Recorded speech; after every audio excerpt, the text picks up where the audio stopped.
Hey guys, just a quick update on what's going on in here. The reason I'm actually building this precision power supply is because I had one but it broke, and when I went to fix it, it was microcontroller based. It had fried op amps, blown Zenas, a cooked micro. There was that much stuff in it, just wasn't, honestly couldn't be bothered fixing it. It had high ripple and noise. It was shit. So other thing is, it's not just this that I'm making, because I work on a lot of different things like amplifiers, TVs, things I'm building. A lot of the projects and things I'm working on require multiple voltage rails. So I need a few power supplies. So I picked this one up the other day. I will do reviews on all this Owen stuff. I've had the ARB for a while. I'm actually impressed with that. It has one design flaw. I pointed this out in another video, but the USB controller interface on it is grounded through a pissy little ribbon cable that goes right through to the front board, which is connected to the front jacks here. And if you have this thing hooked up via a USB port, which is grounded to mains earth, which it will be if it's plugged into your computer, and you let a bit of voltage hit the jack there, the ribbon cable blows open and the current goes through the bloody USB chip and fries it. Really bad design. They should have run a thick grounding wire from the front to the back. I'll do that when I replace the chip, obviously, so that never happens again. But other than that, yeah, I'm really happy with it. This, I've barely used it. I'm happy so far, but I will give a review on it, after I've actually put it through its paces. Same with this one. I actually picked this one up because I'm missing accuracy whilst my 916 is out of function. So I've got that. Plus, you can never have too many meters. A lot of the time you're trying to look, not just source different voltage rails with multiple power supplies, but you also want to see what they're doing with different meters at the same time. So, that's why I've got a couple of current clamps for the scope, a couple of current clamp meters, a lot of different random multimeters, and a couple of bench multimeter. Well, that's a power supply and bench multimeter. That's 12,000 count. That's 55,000 count. That's only 6,000 count. I forget what this was, but it's got as many digits as that.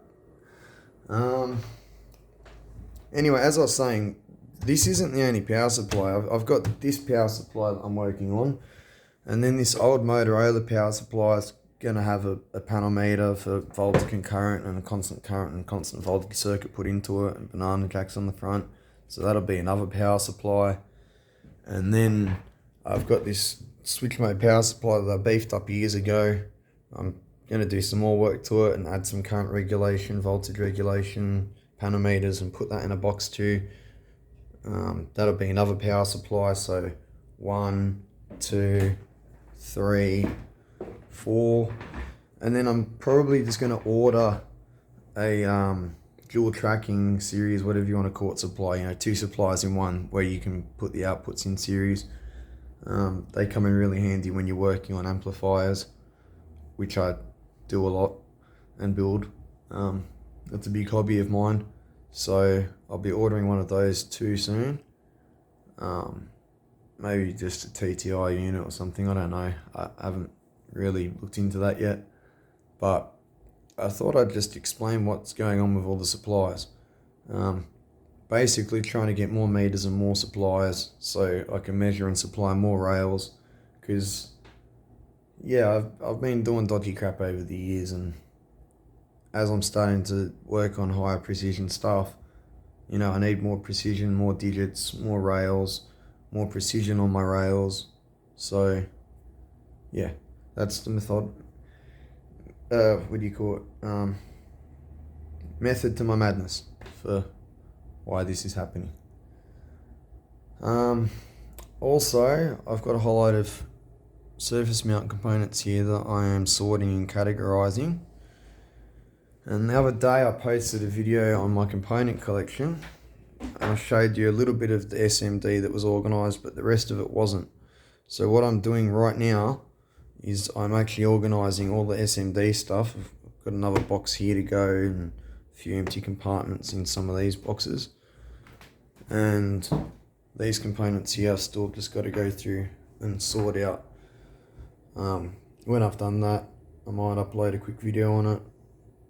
I might not. I mean, basically these components are just going to end up in these boxes and be labelled.